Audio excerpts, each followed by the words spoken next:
Hello students. आज की इस वीडियो में मैं आपको बताऊंगा हरियाणा बोर्ड क्लास 9 नैतिक शिक्षा पाठ नंबर 5 की एक्सप्लेनेशन। पाठ का नाम है आपका ज्ञान सभी को चाहिए। चलो शुरू करते हैं। मैं हूं अजय और आप देख रहे हैं CCL क्लास। लेकिन वीडियो शुरू करने से पहले बता दूं, अगर आपको इस कंप्लीट बुक के किसी भी चैप्टर के एक्सप्लेनेशन देखनी है, क्वेश्चन आंसर इंपॉर्टेंट क्वेश्चन देखने हैं वीडियोस के थ्रू, तो डिस्क्रिप्शन में लिंक मिल जाएगा आपको प्लेलिस्ट का, वहां से देख सकते हो। और अगर आपको सारे क्वेश्चन सारी चीज़ें लिखी हुई चाहिए तो या फिर बुक की PDF भी डाउनलोड करनी है तो वेबसाइट बता देता हूँ cclchapter.com। गूगल पे जाके सर्च करना और ये वेबसाइट पे आपको सारा सॉल्यूशन इस बुक का लिखा हुआ मिल जाएगा। अब शुरू करते हैं इस चैप्टर को, जिसका नाम है ज्ञान सभी को चाहिए। चैप्टर समझने से पहले आपको अपना दिमाग बिल्कुल ऐसे अपने विचार त्याग देने हैं यहाँ पे, क्योंकि इसको समझना जो है ना आपके लिए थोड़ा सा मुश्किल होने वाला है। बाकी चैप्टर्स की तरह नहीं है कि व्याख्या आई और हमने समझ ली और हमको समझ आ गई, ऐसा नहीं होने वाला। यहाँ पे जो उपदेश है, आपने महाभारत की कहानी सुनी होगी, है ना, पढ़ी भी होगी शायद 7th में। उसके बाद में जो है आपने रामायण पहले ही पढ़ के आ चुके थे 6th में आप। अब यहाँ पे जो है ना थोड़ा सा कॉम्प्लेक्स सी चीज़ें हैं, एक कहानी है। वैसे तो हम यहाँ पे गीता की बात करेंगे, श्रीमद् भगवत गीता, जो कि महाभारत का ही एक हिस्सा है छोटा सा। जिस समय भगवान श्री कृष्ण अर्जुन को उपदेश देते हैं, तो वो जो उपदेश था उसी को हम गीता के नाम से जानते हैं। तो उसी में से कुछ पंक्तियां हमें देखने को मिलेंगी। साथ में राजा जनक की कहानी है। ये राजा जनक वही है जो माँ सीता के पिता थे। रामायण वाली जो कहानी है, राम की पत्नी जो थी, तो उनके जो पिता थे। तो अब जो है यहाँ पे उनकी कहानी मिलेगी हमको, और बहुत ही पॉपुलर कहानी है। आपको समझने में थोड़ी सी डिफिकल्टी होगी, बट मैं हूं ना आपको समझाने के लिए। सारे डाउट आपके क्लैरिफाई करते चलूंगा एक एक शब्द के। चलो अब शुरू करते हैं, क्योंकि शुरुआत में सारी कहानी का एक राउंड अप बताना चाहिए कि तैयार हो जाओ तुम। अब ये थोड़ा सा डीप लेवल का जो है चैप्टर है हमारा। बाकी चैप्टर्स ऐसे नहीं है, बाकी नॉर्मल ही है। गीता उपनिषदों का भी उपनिषद है। उपनिषद होते हैं कुछ ऐसे किताबें कह लो तुम। तो पहले के टाइम में जो किताबें थी जिनमें ज्ञान लिखा हुआ था बहुत सारा, उनको हम उपनिषद के नाम से जानते हैं। तो जो गीता उपनिषद है ना, वो बाकी जितने भी उपनिषद बने हैं उन सभी का कंक्लूजन है, यानी कि एक एंडिंग पॉइंट है। अगर तुमने गीता समझ ली तो सारे उपनिषद समझ लिए, ये मान लो तुम। वैसा सा हाल है गीता का, क्योंकि सभी उपनिषदों को धोकर यह गीता रूपी दूध श्री कृष्ण ने अर्जुन के निमित्त संसार को दिया है। यानी कि धोकर का मतलब होता है, जैसे हम क्या करते हैं कि जैसे दही होती है, दही को उसमें रई वगैरह चलाते हैं, उसके बाद में जो है उसमें से दूध वगैरह, दूध से दही बनती है और फिर लस्सी वगैरह अलग होती है। वैसा सही कुछ है कि हमारा पूरा जो कंक्लूजन है सब हर चीज का, वो हमको गीता में देखने को मिलता है। और वो जो ज्ञान है वो भगवान श्री कृष्ण ने अर्जुन को दिया था उस समय। विनोबा भावे कहते हैं कि मेरा शरीर माँ के दूध पर जितना पला है। ये कोई व्यक्ति हैं और इन्होंने अपनी जो पंक्तियां हैं ये उन्होंने यहाँ ऐड नहीं करवाई कि भैया हमारी पंक्तियां ऐड कर दो। उन्होंने कहीं पर अब किसी पुस्तक में अपनी बातें कही होंगी और वहां से ये पंक्ति ऐड की गई है यहाँ पे। विनोबा भावे कहते हैं कि मेरा शरीर माँ के दूध पर जितना पला है, उससे कहीं अधिक मेरा हृदय और बुद्धि दोनों गीता के दूध से पोषित हुए हैं। यानी कि जिस प्रकार जो माँ है, माँ का दूध जो है शरीर को लाभदायक होता है, वैसे ही जो है उनके शरीर को जो फायदा दिया, उनका शरीर को क्या ही कहूँ, हृदय को और बुद्धि को जो ज्ञान को फायदा मिला, वो सारा उन्होंने गीता से ही प्राप्त किया है। हम सभी जानते हैं कि कर्म फल त्याग, कर्म फल त्याग ये 3 शब्दों का मिक्सचर है। कर्म यानी कि जो कार्य करते हैं, फल यानी जो परिणाम होता है, और उसको जो है त्याग यानी कि जो त्याग की भावनाएं होती है कि कुछ चीजें छोड़नी पड़ती है। तो वो सारी ये चीजें हैं, ये गीता का केंद्रीय बिंदु है। तुम्हें कर्म फल त्याग के बारे में पता होना चाहिए। पर निष्कामता, कर्म फल त्याग कहने भर से नहीं आ जाती कि तुमने कह दिया भैया ठीक है हम कर्म करते जाएंगे, फल की चिंता हम नहीं करेंगे, हम हर चीज का त्याग कर देंगे। ये कह तो दोगे तुम, लेकिन कहने से ये सारी चीजें नहीं आ जाएगी। निष्कामता जो शब्द हम सुन रहे हैं, निष्कर्ष पे या फिर कह लो उस एंडिंग पॉइंट पे तुम ऐसे नहीं पहुंच सकते सिर्फ कहने भर से। यह त्याग शक्ति पैदा करने के लिए हमको ज्ञान चाहिए, और वही ज्ञान जरूरी होता है। गीता के ज्ञान के संबंध में कुछ बातें कही गई हैं। ना ही ज्ञानेन सदृशम पवित्रमिह विद्यते तत्सव्यम योग संसिद्धि कालेनात्मनि विदन्ति। ये गीता का जो है चौथे अध्याय का 38वां श्लोक है। ये जो आपने देखा होगा बहुत सारे पहरों के लास्ट में लिखा होता है, ये एड्रेस होता है उनका एक्चुअली, कि कहाँ पर वो लिखा हुआ है, अगर आपको उसका ओरिजिनल सोर्स ढूंढना है तो पंक्तियों का। अर्थात इन पंक्तियों के माध्यम से जो मतलब है वो समझते हैं। अर्थात इस संसार में ज्ञान के समान पवित्र करने वाला निश्चय ही कुछ भी नहीं है, कि यानी कि हमको जो पवित्र का मतलब होता है कि शुद्ध करे, अच्छा इंसान बनाए, तो वो ज्ञान ही है वो सारी चीज़ों के लिए। बाकी कोई ऐसी भी चीज़ इस ज्ञान के अलावा इस धरती पर एग्जिस्ट नहीं करती जो हमको पवित्र बना सकती है।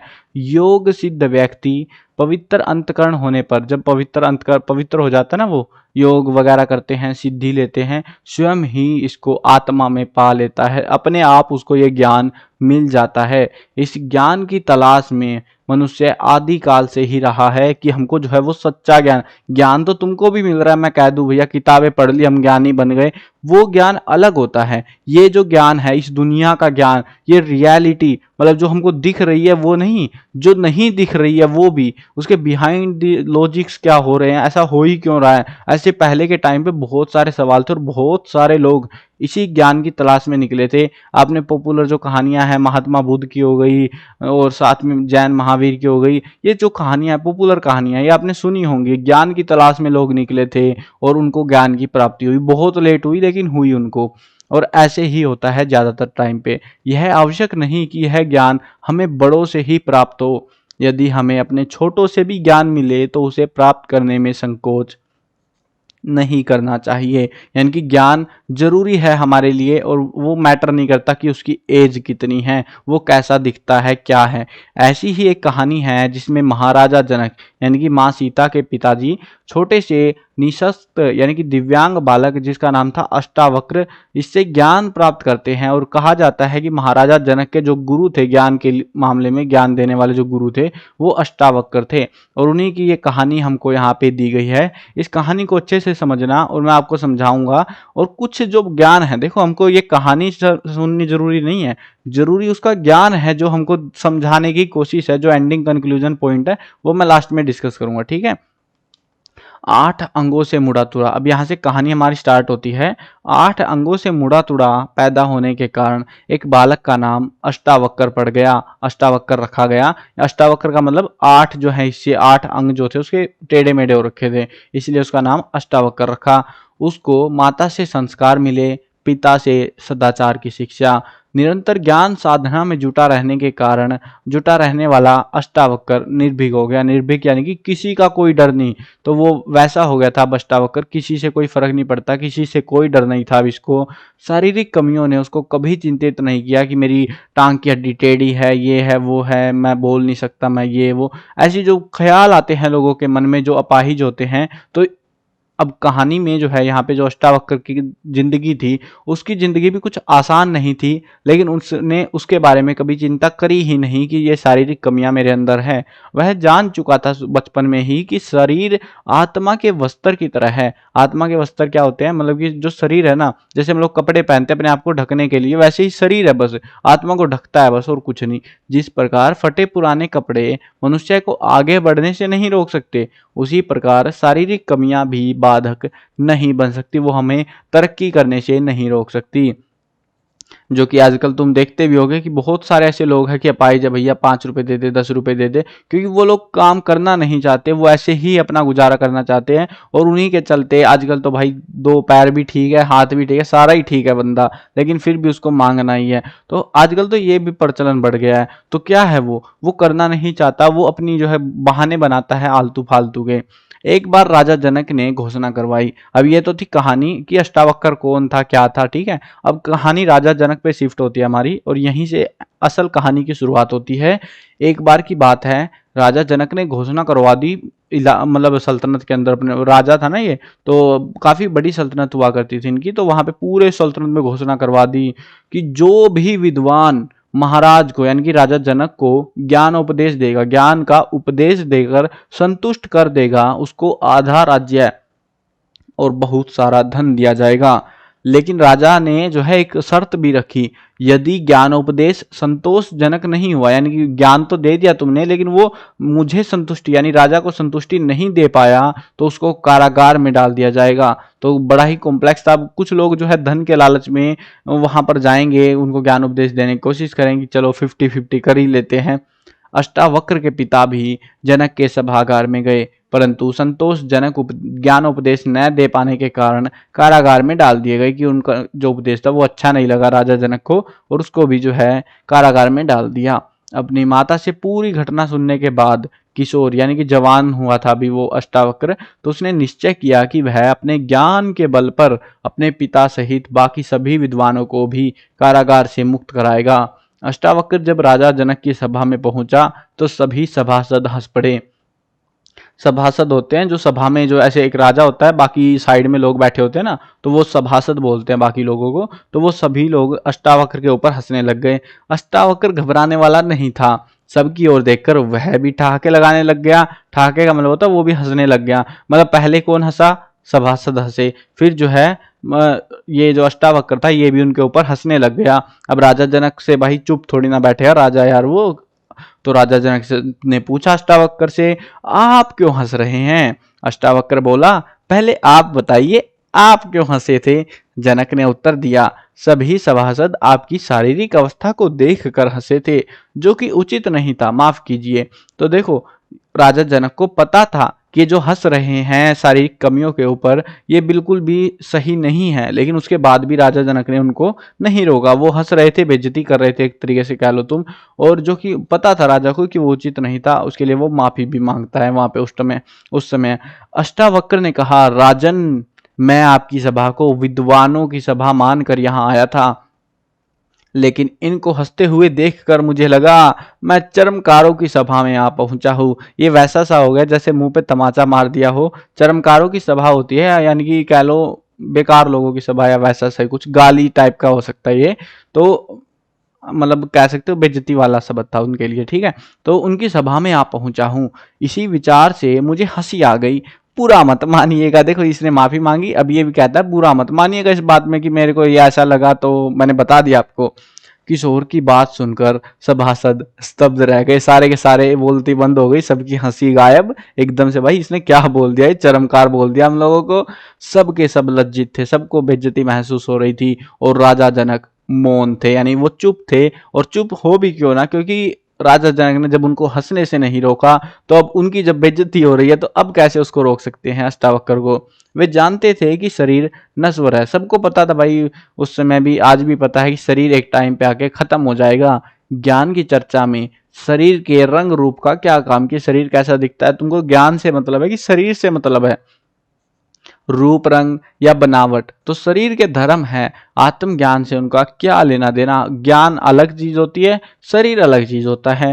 ज्ञान राजा जनक ने अष्टावक्र का स्वागत किया, अपने अंतपुर में ले जाकर उसकी खूब सेवा करी, उसको स्वादिष्ट भोजन भी करवाया गया। हालांकि राजा के मन में अभी भी एक बात रड़क रही थी, वो थी चरमकारों की सभा वाली बात। यानी कि उसने कह कैसे दिया, चरमकारों की सभा में आ गया हूं मैं। तो प्रातः काल उठे, अब भाई राजा को चूल मच रही है, उसको तो भोजन वोजन खिला के सुला दिया होगा अष्टावक्र को उधर महल में। तो राजा जनक सुबह उठे जल्दी से प्रातः काल, और नित्य कर्म से निवृत्त होकर, यानी कि जो फ्रेश होते हैं पोटी वोटी करके अपना, उसके बाद में वो जो है सीधे अपना खाना पीना जो भी खाया पिया होगा, मतलब मॉर्निंग का रूटीन जो होता है उसको निपटाने के बाद में अष्टावक्र के पास पहुंच गए सीधे। वो तो उनको तो शांति हो नहीं रही थी, और प्रणाम करके बोले, महात्मन, मुझे ज्ञान उपदेश दीजिए, मैं आपके प्रति समर्पित हूँ। यानी कि हे महात्मा, अष्टावक्र को बोलते हैं वो कि हे महात्मा, आप मुझको ज्ञान का उपदेश दीजिए, मैं आपके प्रति समर्पित हूँ। अष्टावक्र ने हंसते हुए कहा, राजन, बिना दक्षिणा दिए ही आप ज्ञान प्राप्त करना चाहते हैं? जिस ज्ञान की प्राप्ति सुदीर्घ तप और ब्रह्मचर्य से होती है, उसे यूं ही पा लेना चाहते हैं। यानी कि ये कह रहा है अष्टावक्र इसको, राजा को, कि आप जो ज्ञान लेना चाह रहे हो ना, कि मुझे ज्ञान उपदेश दीजिए, वो ज्ञान का उपदेश, उस ज्ञान की प्राप्ति करने के लिए बहुत कठोर तपस्या करनी पड़ती है, बहुत ही कठोर अनुशासन का पालन करना पड़ता है, और आप हमसे वो यूं ही मांग लेना चाहते हैं। भाव में राजा जनक बोलते हैं अब कि मेरे पास जो भी धन संपत्ति राज्य आदि है वह सब आपको समर्पित करता हूं, आप बस मुझे ज्ञान उपदेश दीजिए। अब देखना कैसे बैंड बजाएगा राजा जनक की ये। अष्टावक्र ने कहा, हे राजन, अनित्य पदार्थों की सहायता से दिव्य ज्ञान पाना चाहते हैं? वैसे भी धन संपदा और राज्य तो प्रजा के हैं, उसमें आपका तो कुछ है ही नहीं। देखो, पहले राजा बोलता है कि आप मुझको ज्ञान का उपदेश दीजिए, अष्टावक्र बोलता है फ्री में कैसे मिल जाएगा। तो राजा बोलता है मेरे पास धन संपत्ति है, मैं राजा हूं, मेरा अपना राज्य आपको देता हूं। तो अष्टावक्र उस टाइम पे उसको बोलता है कि ये राज्य तो आपका है ही नहीं, ये तो प्रजा का राज्य है, तो और धन संपत्ति भी उन्हीं की है, तो आपका क्या है इसमें, आपका उसमें तो कुछ भी नहीं है। जनक फिर से बोलते हैं तो फिर मेरा शरीर ले लीजिए, ये तो मेरा ही है। अष्टावक्र ने फिर से उसको उसके सवाल बात के ऊपर जवाब दिया, आप अपना शरीर कैसे दे सकते हैं, वह तो मन के अधीन है, आपका जो मन है ना वो उसको काबू करे हुए है, तो वो हमको देके फायदा नहीं होने वाला। सोच विचार कर जनक बोले, आप मेरा मन ही ले लीजिए, और तो क्या ही बोलूं अब मैं, अब यही तुमको चाहिए और इससे आगे तो क्या ही कर सकते हैं। अष्टावक्र ने कहा, मन लिया तो जा सकता है, पर आपका मन शिव संकल्प वाला हो, यानी कि शिव संकल्प होता है दृढ़ निश्चय वाला आपका मन होना चाहिए। अगर वैसा नहीं है फिर नहीं लेंगे हम आपके मन को, पहले आप कल्याणकारी संकल्प वाले तो बनिए। जनक वेद वाक्य है, मन है, शिव संकल्पम के मर्म को समझ गए और बोले, यानी कि जो है ना राजा जनक जो है कि जो बातें हो रही थी, उनकी जो भावनाएं थी ना, अष्टावक्र क्या कहना चाह रहे थे, क्या इंडिकेट करना चाह रहे थे, उस बात को समझ गए और बोले, मन आपका हो गया तो कल्याणकारी संकल्प वाला भी होगा ही, अपने आप ही हो जाएगा वो तो। मुझे इस समर्पण में से बहुत शांति मिल रही है। अब इस बात पे अष्टावक्र ने उसको कहा, राजा जनक को, आप कुछ समय इस शांति को अनुभव करते रहिए, आगे की बात हम बाद में करेंगे। कुछ समय बाद अष्टावक्र ने राजा को समझाया कि मन आत्मा के अधीन होता है, यहाँ पे होता है असली ज्ञान की शुरुआत। थोड़ा सा ध्यान से समझना इस बात को, ये समझनी जरूरी है। तुम कुछ अजीब सा महसूस करोगे जब तुम रियलिटी को थोड़ा सा ऑब्जर्व करने की कोशिश करोगे। यहाँ पे पढ़ना नहीं है, समझना है आपको, अटेंटिव होकर समझना। अब तो अष्टावक्र ने राजा को बताया कि मन जो है, हमारा मन जो है आत्मा के अधीन है। हमारे शरीर में तीन चीजें हैं यहाँ पे, पहला है शरीर, है ना, उसके अंदर है मन, और उसके सब के अंदर है, हमारे सब के अंदर क्या है, वो आत्मा। तो मन जो है ना वो आत्मा के अधीन है, आत्मा के काबू में मन, तो जो आत्मा चाहेगी वैसा मन करेगा। देह का, देह होता है शरीर का, अधिष्ठात्मा मन है, यानी कि वो जो है ना, जो शरीर है वो काबू में है, उसका जो है मन और वो जो है अलग चीजें नहीं है, वो एक दूसरे को कंट्रोल कर पा रहे हैं। पर आत्मा विदेह है, आत्मा जो है सबसे ऊपर है, उसको फर्क नहीं पड़ता उस चीज से। मनुष्य मन को ज्ञान के अधीन कर देता है, यानी कि जो ज्ञान कहता है हम उसी को मान लेते हैं, तब वह आत्मोन्मुख हो जाता है। धीरे धीरे जीव सच्चिदानंद स्वरूप को प्रकट कर लेता है, और जीव की यही परम गति होती है।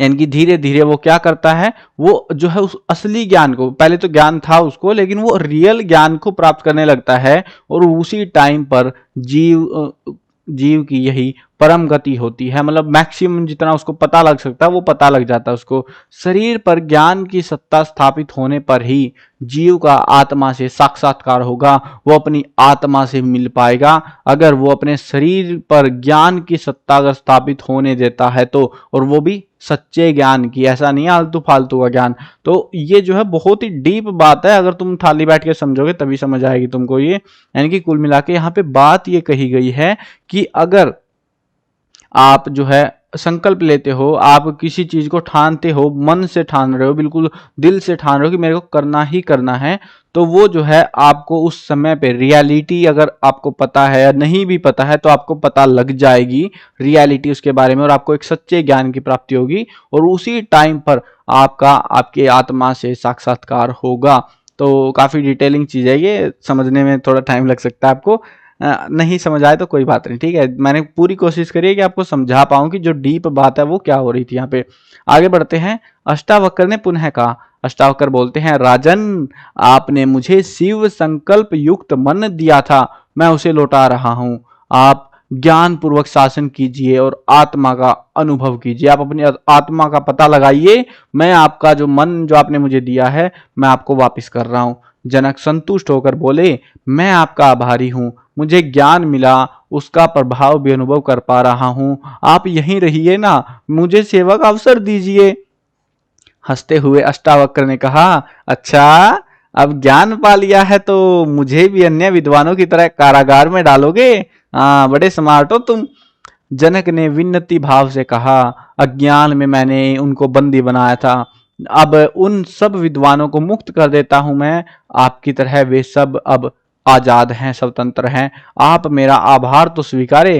अंत में अष्टावक्र सादर अपने पिता को लेकर चले गए और जो वादा करके आए थे कि हाँ मैं वहां पे जाऊंगा और अपने पिता को आजाद करा के लाऊंगा, इस तरह से उन्होंने वो पूरा किया। वेदों में कहा गया है, नास्ति ज्ञानादरीते मुक्ति है, यानी कि ज्ञान के बिना मुक्ति नहीं है। हमारी आत्मा इसी दुनिया में भटकती रहती है अगर हमें सच्चे ज्ञान की प्राप्ति नहीं होती। मुक्ति दिलवाने वाला यह ज्ञान सात्विक ही हो, जिसके विषय में गीता में भी कुछ पंक्तियां कही गई है और ये पंक्तियां आपने सुनी ही होंगी। सर्वभूतेषु येनेकम, नहीं सुनी कोई बात नहीं, डोंट वरी। भावमव्ययमीक्षते, भाई संस्कृत है थोड़े अटक जाते, कोई बात नहीं, एडजस्ट कर लेना तुम, कहीं बोलो कि उल्टा सीधा सा पढ़ा जा रहा आपसे।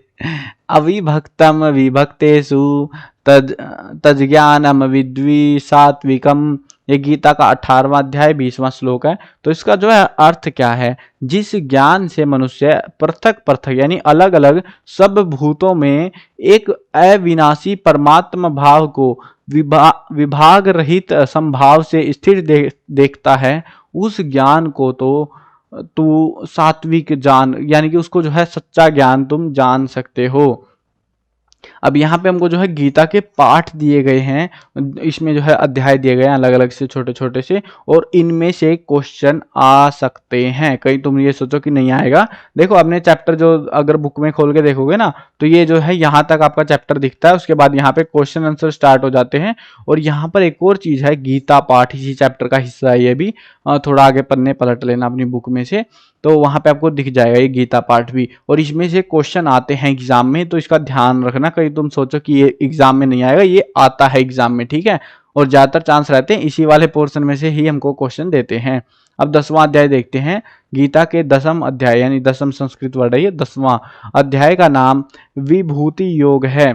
इस अध्याय में 42 श्लोक हैं। ज्यादातर तो यही पूछते हैं कि गीता का जो है इस अध्याय 10वां 12वां 15वां जो भी देंगे वो, तो उसका जो है कौन सा, उसका नाम क्या है और उसमें कितने श्लोक है। बस सिंपल सी ये चीज जरूर ध्यान रखनी है, कौन से अध्याय में कितने, नाम क्या उसका और श्लोक कितने, ठीक है। जिसमें भगवत विभूति, भक्ति योग और योग शक्तियों का वर्णन है। प्रथम श्लोक से लेकर सप्तम मतलब 7वां जो है श्लोक पर्यंत ईश्वर की विभूतियों और योग शक्तियों का वर्णन और उनके ज्ञान से होने वाले फलों का निरूपण किया गया है। 8वें श्लोक से लेके 11वें श्लोक पर्यंत भक्ति योग और भक्ति योग के प्रभाव का वर्णन मिलता है। 12वें से 18वें योग में जो है श्लोक पर्यंत अर्जुन के द्वारा श्री कृष्ण की स्तुति और उसके प्रभाव और योग निवेदन इसका वर्णन मिलता है। 19वें श्लोक से 42वें श्लोक पर्यंत अध्याय में के अंत में श्री कृष्ण के द्वारा अपनी योग शक्तियों और विभूतियों का वर्णन किया गया है। प्रस्तुत श्लोक में भगवान के स्वरूप ज्ञान का फल निरूपित करते हुए कहा गया है। अब यहाँ पे इन्होंने सारे बताए हमको कि ये जो 42वां श्लोक हम बोल रहे हैं ना कि ये तो 42वां श्लोक है 10वां अध्याय का। अब इसमें जो है ना बहुत सारे पहले भी श्लोक है तो उनके बारे में बताया कि वहां पे ये मिलता है, वहां पे ये मिलता है। अब श्लोक समझते हैं, श्लोक क्या है। यो माम जमनादिम च वेति लोक महेश्वरम ऐस्मुढ़ स मत्रयेषु सर्व पापे है परमुच्यते। अब इसमें जो है यहाँ पे कहा गया है, जो मुझे अजन्मा यानी कि जन्म के बिना जन्म रहित अनादि और लोकों का महान ईश्वर रूप से जानता है। यहाँ पे जो उपदेश दे रहा है कौन दे रहा है, भगवान श्री कृष्ण दे रहे हैं अर्जुन को, तो अपने बारे में बता रहे हैं कि जो मेरे को इस रूप में जानता है वह मनुष्यों में ज्ञानवान पुरुष सभी पापों से मुक्त हो जाता है। श्री कृष्ण परम तत्व का परिचय करवाते हैं कि जिसका कोई अंत ना होता हो वह अनादि और अनंत होता है। परमात्मा अनादि अनंत और अजन्मा है, उसका जन्म से लेना देना नहीं होता। इस बात को सब कोई नहीं जानते, कोई सम्यक ज्ञानी व्यक्ति ही इस रहस्य को समझ पाता है, समझता है। परमात्मा को लोक महेश्वर कहा गया है। उसे जानने वाला सब पापों से छूट जाता है। पाप से बचना सब चाहते हैं परंतु बचने का रास्ता नहीं जानते कि बचे कैसे। पाप से बचने का रास्ता है परम तत्व का ज्ञान प्राप्त करना, यानी कि रियलिटी के बारे में पता लगाना, भगवान के बारे में पता लगाना या भगवान के प्रति श्रद्धा रखना, ऐसा ही कुछ। चलो अगला जो है अध्याय देखते हैं। 11वां अध्याय अब हमको दिया गया है यहाँ पे। तो गीता के 11वें अध्याय का नाम है विश्व रूप दर्शन योग। तो ये नाम है और इसमें 55 श्लोक हैं। आपको ये नाम जरूर ध्यान रखने, गलती से भी भूल मत जाना, कैसे भी याद कर लेना इनको, बट एग्जाम में चांस बहुत ज्यादा होते हैं। दो चीजें ही पूछेंगे, या तो जो है देखो 2-2 नंबर के 5 क्वेश्चन आएंगे आपके एग्जाम में, तो उसमें इनमें से एक क्वेश्चन ज्यादातर चांस रहेंगे मिल जाएगा। कोई से भी अध्याय का दे देंगे, 10वें का दे देंगे, 11वें का, या आगे भी होगा एक आध, तो उसमें से उसका नाम पूछेंगे और उसमें कितने श्लोक है, बस यही चीज पूछेंगे, उससे ज्यादा कुछ नहीं पूछेंगे इनमें से, ठीक है। कहीं तुम सोचो व्याख्या आएगी, ऐसा कुछ नहीं आएगा, सिंपल क्वेश्चन आएगा। अब जिसमें जो है पहले श्लोक से चौथे श्लोक पर्यंत भगवान के विश्व रूप दर्शन करने की इच्छा से अर्जुन द्वारा निवेदन किया गया है। 5वें श्लोक से 8वें श्लोक तक श्री कृष्ण के द्वारा अपने विश्व रूप का वर्णन किया गया है। 9वें श्लोक से 14वें श्लोक में संजय के द्वारा धृतराष्ट्र के प्रति श्री कृष्ण के विश्व रूप का वर्णन प्रस्तुत किया गया है। 15वें श्लोक से 31वें श्लोक तक अर्जुन के द्वारा श्री कृष्ण के विश्व रूप के दर्शनोपरांत स्तुति का वर्णन किया गया है कि दर्शन किया तो कैसा लगा उसको। 32वें श्लोक से लेके 34वें श्लोक तक श्री कृष्ण ने अपने प्रभाव का वर्णन करते हुए अर्जुन को युद्ध के निमित्त उत्साहित किया है। 35वें श्लोक ये नहीं वे है 35वें श्लोक से 46वें श्लोक पर्यंत भयभीत हुए अर्जुन ने श्री कृष्ण से अपने चतुर्भुज रूप दर्शन देने की प्रार्थना की है। यानी कि वो बड़ा अवतार दिखाते हैं ना भगवान श्री कृष्ण, वहां पे अपना पूरा अवतार दिखाते हैं बड़ा सा, तो वो वाली चीज है, वो वाला जो है दर्शन देने की प्रार्थना करता है यहाँ पे। 47वें श्लोक से 50वें श्लोक तक श्री कृष्ण के द्वारा विश्व रूप दर्शन की महिमा का वर्णन और चतुर्थ भुज रूप दर्शन अर्जुन को कराने का वर्णन है। इस अध्याय में अनन्य भक्ति के स्वरूप का वर्णन करते हुए अनन्य भक्त की भगवत स्वरूप प्राप्ति का वर्णन प्रस्तुत श्लोक में हमको दिया गया है। और इस श्लोक से हम कुछ समझ पाएंगे, क्योंकि अभी तक तो कुछ समझ आया नहीं है क्या हो रहा है यहाँ पे। एक्चुअली हमको बताया जा रहा है इन श्लोकों में यहाँ से यहाँ तक इतना ये मिलेगा हमको। अब श्लोक समझते हैं यहाँ पे क्या है। मत्कर्म क्रीनम परमो मद्भक्त संवर्जित निर्वय सर्वभूतेषु ये स मामेतम पांडवय। तो ये जो है 11वें अध्याय का 55वां यहाँ पे है ये। तो इसमें कहते हैं इन पंक्तियों में, हे अर्जुन, जो पुरुष मेरे लिए यज्ञ दान और तप आदि संपूर्ण कर्तव्य कर्मों को करने वाला है, मुझको ही परम तत्व मानकर व्यवहार करता है और मेरा भगत है, यानी कि भगवान श्री कृष्ण का जो भगत है, अर्थात मेरे नाम गुण प्रभाव और रहस्य के श्रवण कीर्तन मनन ध्यान का प्रेम भाव से अभ्यास करने वाला है। यानी कि वो मेरे को अपने दिल से याद कर रहा है, मेरे लिए कुछ कर रहा है, वो तो कुछ भी हो सकता है, वो कीर्तन कर रहा हो, गुणगान कर रहा हो, कुछ भी कर रहा हो मेरे लिए, तो आसक्ति रहित है और संपूर्ण प्राणियों के प्रति वैर भाव से रहित है। वैर भाव होती है दुश्मनी, तो उससे रहित है। अगर वो ऐसी भक्ति करने वाला पुरुष ही मुझको प्राप्त होता है, मुझे प्राप्त कर लेता है। वो अपने कर्तव्य कर्मों को भगवान को समर्पित करना अनन्य भक्ति है। अनन्य भक्त सब कुछ भगवान को समझता है। वह ज्ञान दान तप आदि कर्म निष्काम भाव से और भगवान की प्रसन्नता के लिए करता है। प्रभु के विधान में आस्था रखता है, अपने इष्ट देव के नाम का श्रवण करता है, कीर्तन करता है, जो सुनता है उसका मनन करता है, और जब वह परमेश्वर का हो जाता है, यानी कि उसका देहांत हो जाता है, तो सब प्राणियों को निर्वैर होकर मित्र समझने लगता है। शायद कुछ और मतलब था यहाँ पे, जब परमेश्वर का, या फिर ऐसा होगा यहाँ पे इस पंक्ति का मतलब कि जब वो भगवान को जो है अपना ही मानने लग जाता है, भगवान को प्राप्त कर लेता है, बिल्कुल भगवान में लीन हो जाता है उस टाइम पे, तो उस टाइम पे वो सभी को जो है हर चीज को अपना मित्र समझने लग जाता है। अब ये था इस पंक्तियों का भाव। 12वां अध्याय देखते हैं। ये अध्याय का नाम है भक्ति योग और इसमें 20 श्लोक हमको दिए गए हैं। अब ये जो है बस दो ही चीजें हैं, हर एक जो पैरा हम पढ़ रहे हैं ना अध्याय का, इनमें दो ही चीजें याद करनी है आपको स्पेशली, नाम क्या है अध्याय का और कितने श्लोक है, बस। ठीक है, फालतू चीजें नहीं आएंगी एग्जाम में इसमें से। जिनमें साकार व निराकार स्वरूपों के उपासकों की श्रेष्ठता और भगवत प्राप्ति करने वाले पुरुषों के लक्षणों का वर्णन है। पहले श्लोक से लेकर 12वें श्लोक तक हमको जो है भगवत प्राप्ति के उपाय, कि हम भगवान को कैसे प्राप्त कर सकते हैं, तरीके बताए गए हैं। श्री कृष्ण के सगुण और निर्गुण उपासकों की श्रेष्ठता का प्रतिपादन है। 13वें श्लोक से 20वें श्लोक तक भगवत प्राप्ति करने वाले पुरुषों के संभाव का व प्रभाव का निरूपण है। ज्ञान ध्यान से बढ़कर है, ध्यान से कर्म फल का त्याग श्रेष्ठ होता है। इसका प्रतिपादन करते हुए भगवान श्री कृष्ण कहते हैं कि श्रेयो ही ज्ञानमभ्यास, और आगे नहीं पढ़ा जा रहा है, और ये तो बिल्कुल नहीं पढ़ा जाने वाला। ठीक है, आप पढ़ लेना। अब इसका अर्थ समझते हैं हम। तत्व को जाने बिना किए गए अभ्यास से परम प्रभु का ज्ञान श्रेष्ठ होता है और परोक्ष ज्ञान से मुझ परमेश्वर के रूप का ध्यान श्रेष्ठ है। ध्यान से भी बढ़कर सब कर्मों के फल का त्याग है, क्योंकि कर्म फल त्याग से ही परम शांति प्राप्त होती है। यानी कि जो कर्म से हमें जो फल मिला ना, अगर हम उसको त्याग देते हैं तो हमको एक सुकून मिलता है।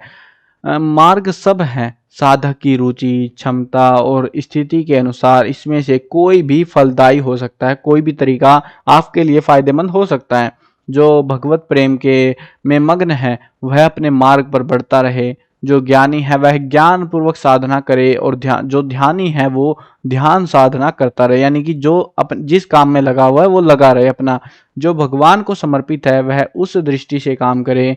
यदि इन सब में मन ना लगे तो सर्व कर्म फल त्यागी बने, यानी कि सभी कर्मों के फल आप त्याग दो, तो ऐसे बन जाओ फिर, अगर कहीं भी कुछ नहीं हो रहा तो। इन मार्गों में श्रेष्ठ कौन सा है? इस प्रश्न के उत्तर में कहा जा सकता है कि जिस मार्ग से शांति मिले वही रास्ता सबसे बेस्ट है। यानी कि ये वैसा सही होता है, आपने बहुत सारे काम अपनी जिंदगी में कर लिए हैं, अब वैसे करे नहीं है आप क्योंकि 9th में ही हो, लेकिन इन फ्यूचर मान लो कि आपने जॉब करी अलग अलग जगह पे, जहां पर आपको शांति मिले वही जॉब बेस्ट है। तो ये वैसी सी बात है कि आपकी जिंदगी में जो चीजें आपको शांति प्रदान करे वही जो है श्रेष्ठ होती हैं।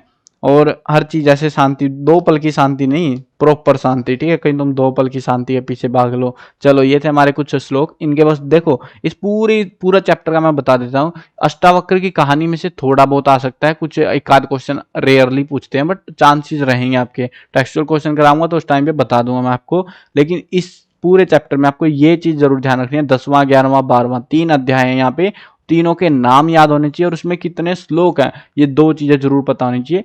बहुत हाई चांसेस है क्वेश्चन ऐसा ही कुछ आपसे पूछा जा सकता है इस चैप्टर से, तो ज्यादा कुछ नहीं पूछेंगे। ठीक है, लेकिन समझने वाला चैप्टर था, बहुत ही डीप बातें यहाँ पे करी गई हैं समझने के लिए, अगर कोई समझना चाहता है तो। चलो, मिलते हैं नई वीडियो में, बाय बाय।